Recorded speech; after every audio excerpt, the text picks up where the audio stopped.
నువ్వు పాపం చేస్తున్నప్పుడు ఎప్పుడైనా ఒప్పుకొని ప్రార్థన చేసేవా? ఒప్పుకొని ప్రార్థన చేసేవాళ్ళు అతి కొద్దిమంది, కప్పుకొని ఆ పాపాన్ని పక్కోడి మీదకి నెట్టే వాళ్ళు ఎక్కువ మంది. ధర్మశాస్త్రంలో ప్రవీణత కలిగిన వ్యక్తి నేను పాపం చేసామని ఒప్పుకున్నాడు. బాగా వినండి, ఇది వాక్యం తెలిసిన వాడే తన పాపాన్ని ఒప్పుకుంటాడు. మనకు వాక్యం తెలియకపోతే మన పాపాన్ని ఒప్పుకోండి, ఏం చేస్తామో తెలుసా? కప్పేసుకుని మేము నీతిమంతులమే, మేము మంచి వాళ్ళమే, మేము గొప్ప వాళ్ళమే అని ప్రజల ముందు మెప్పు కోసం, నిజంగా చెప్తున్నానండి, ప్రజల ముందు మెప్పు కోసం పాపాలను కప్పుకొని నీతిమంతులుగా నటించేస్తాం.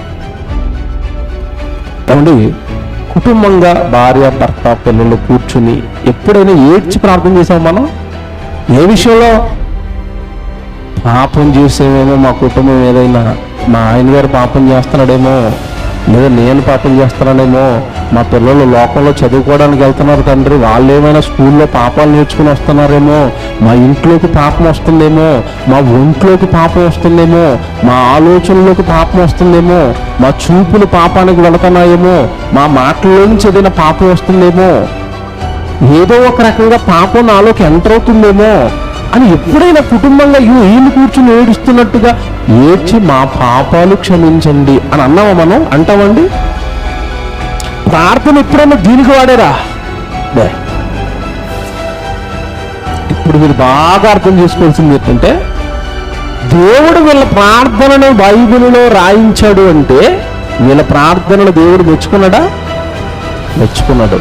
చాలా మంది ప్రార్థనలు చేశారు, వాళ్ళందరి ప్రార్థనలు బైబిల్లో ఉంటాయా? ఉండవండి. పలానా వ్యక్తి ప్రార్థన చేశాడు అని ఉంటుంది అంతే. వాళ్ళు ఏం ప్రార్థన చేశారో ఉండదు బైబిల్లో. వాళ్ళు ఏం ప్రార్థన చేశాడో కూడా బైబిల్లో దేవుడు రాయించాడు అంటే ఈ ప్రార్థన దేవుడికి నచ్చిందా నచ్చలేదా? నచ్చింది.